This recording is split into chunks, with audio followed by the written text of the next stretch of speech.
Welcome back.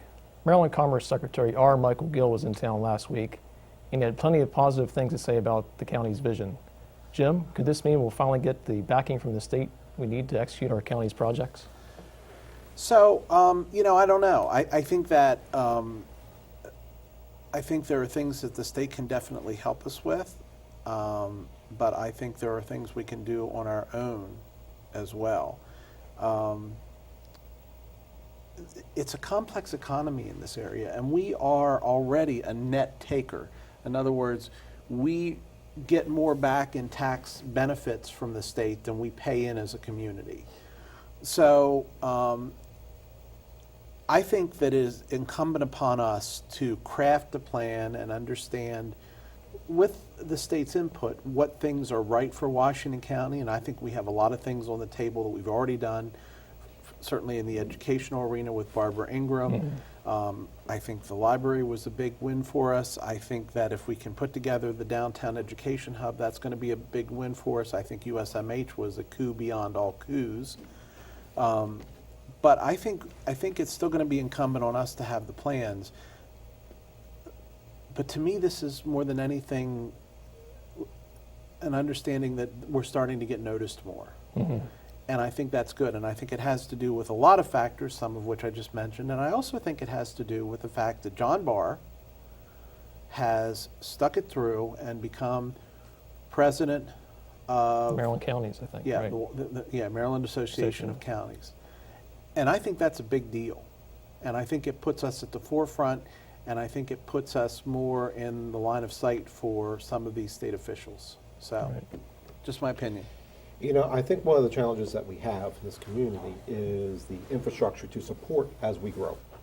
I-81, that was a topic of conversation when he was in town. We need 81 as a 4-lane interstate going through Washington County.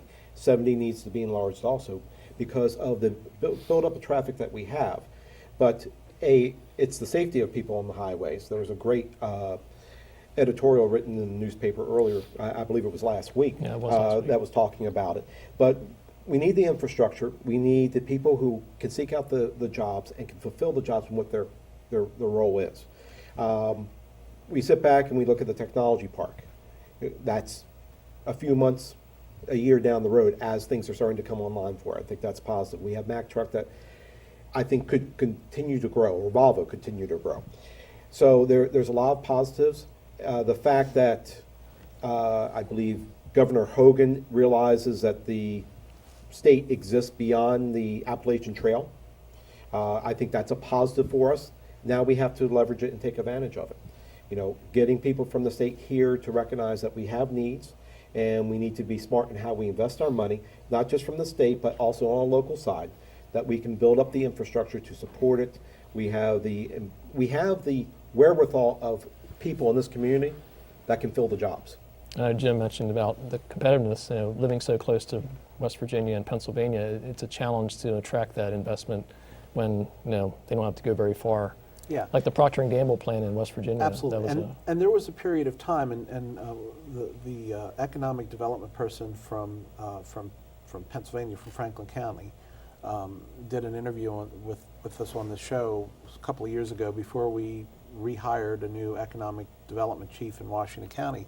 And his point was that we were kind of being overlooked on many levels by businesses that were looking to relocate, and that's because we had nobody at the helm bringing those in. Now, I know we've hired someone, but the problem is old habits are hard to break. Right. And if all of a sudden we fell off the radar, it's not real easy to get back on the radar. And quite frankly, I'm still not sure from my perspective, and I know the view's good from the cheap seats, and I don't have all the answers, but I'm not sure we still have the level of staffing and the level of engagement we need in the economic development activities. How many people are in charge? You had the director and well, you have the director, and so a lot of the marketing efforts fell back to the county marketing, and they're wearing dual hats, and I get that at some level, but there was value in my mind of having some of that specialized just toward the marketing of this county from an economic development perspective. And I'm not sure we have the economic development engine that we need, either at the county or the city level.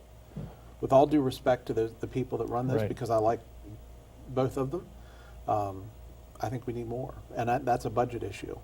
Yes, it is.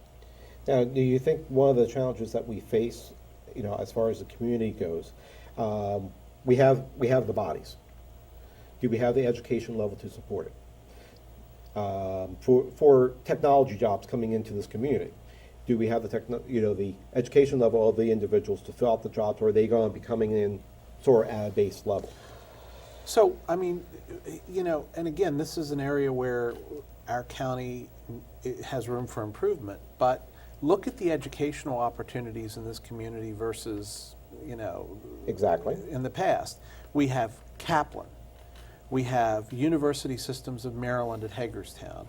We have Hagerstown Community College, which has, been just an outstanding community college in the state for years.